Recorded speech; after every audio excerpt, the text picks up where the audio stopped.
नमस्ते साथियों, मैं सौरभ कुमार सिंह।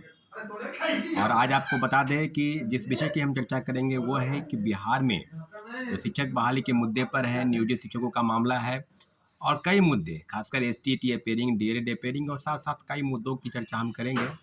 और चर्चों के मुद्दे के संदर्भ में आपको हम बता दें कि 2-3 मुद्दे आज सुबह में भी हम लोग गए थे मिलने बिहार के डिप्टी सीएम, जो पहले विरोधी दल के नेता थे विधानसभा विधान परिषद में, श्री सम्राट चौधरी जी। आज उनसे एक डेलीगेशन के रूप में मुलाकात हुई।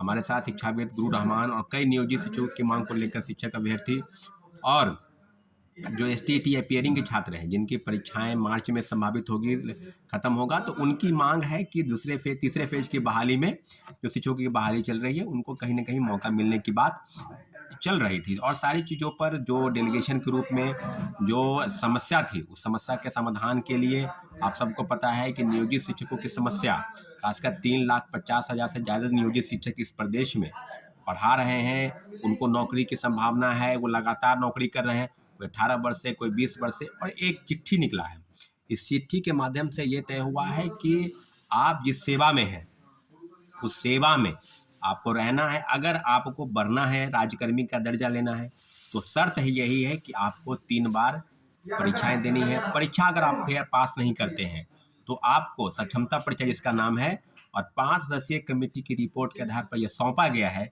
कि सक्षमता परीक्षा के आधार पर आपको राज्यकर्मी का दर्जा मिलेगा। अगर आप फेल कर जाते हैं तो जिस सेवा में हैं उस सेवा से आपको वंचित किया जाएगा, कहने का मतलब नौकरी से हटाया जाएगा। तो सारी चीज़ें, सारी बिंदुओं पर आप सबको पता है कि कल बहुत बड़ा प्रोटेस्ट विधानसभा घेराव के दौरान हुआ और लोग जो शिक्षक अभ्यर्थी हैं, नियोजित शिक्षक हैं, उनका एक बहुत बड़ा वर्ग, हजारों की संख्या में अभ्यर्थी बीजेपी मुख्यालय यानी भारतीय जनता पार्टी के जो पटना में मुख्यालय है वहां पर गए और सारी समस्याओं को लेकर जो अवगत कराया। तो आप सबको पता है कि प्रेस के माध्यम से सारी चीज़ें हुई, लाठीचार्ज हुआ। तो मुझे लगता है कि छात्रों अभ्यर्थियों के सवाल पर जो सवाल है, जो बिंदु है, वो कहीं ना कहीं रौंदता जा रहा है। और जो डिप्टी सीएम है सम्राट चौधरी, उन्होंने मुलाकात की है और आज भी हम लोग मिले हैं।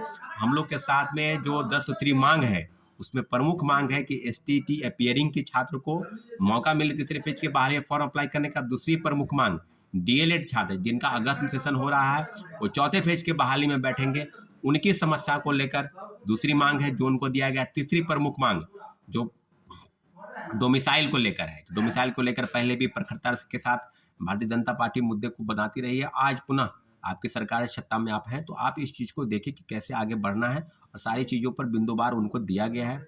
चौथी मांग सप्लीमेंट्री रिजल्ट को लेकर है।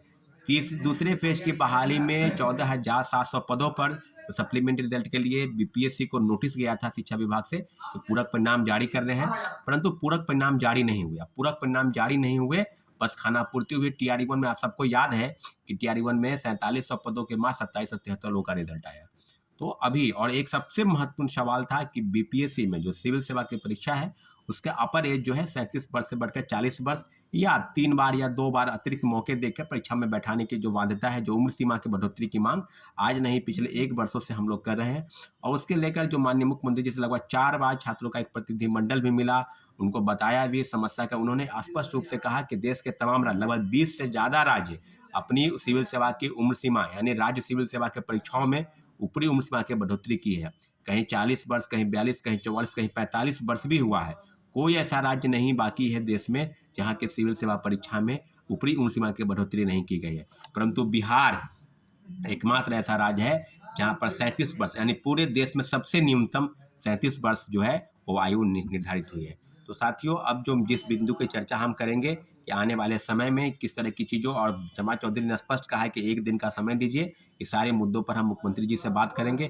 खासकर टीआरई-2 में, टीआरई-3 में जो एसटीईटी मुद्दे को लेकर, एसटीईटी अपियरिंग, डीएलएड अपियरिंग के मुद्दे को लेकर और उम्र संबंधित मांग यानी 37 वर्ष से बढ़कर 40 वर्ष करने का शिक्षक बहाली में और सिविल सेवा दोनों में, और अटेम्प्ट को लेकर जो 3 बार परीक्षा में बैठने की जो बाध्यता है उसको समाप्त करके कम से कम 5 बार बैठने की बाध्यता को पूरा किया जाए। इन सारे मुद्दों पर हम लोगों ने डिप्टी सीएम से मुलाकात की है और साथ साथ सारे बिंदुओं पर चर्चावार हुई है और उम्मीद करते हैं कि उन्होंने जिस तरह से सकारात्मक जवाब भी दिया है कि इस मामले में माननीय मुख्यमंत्री श्री नीतीश कुमार जी से एक मुलाकात तो करेंगे वो और सारे मामलों पर सुलझाने का प्रयास करेंगे। इसलिए जितने भी शिक्षक अभ्यर्थी हैं, नियोजित शिक्षक हों या तीसरी फेज के बहाली में बैठने अपियरिंग की मांग को लेकर हुए शिक्षक अभ्यर्थी, सारे मुद्दों पर मुझे लगता है कि समाधान होगा। अगर समाधान नहीं होता है तो लोकतांत्रिक तरीके से जो लड़ाई है उसको लड़ने की ज़रूरत है। हम लोग जल्द से जल्द आगे की बातचीत करेंगे।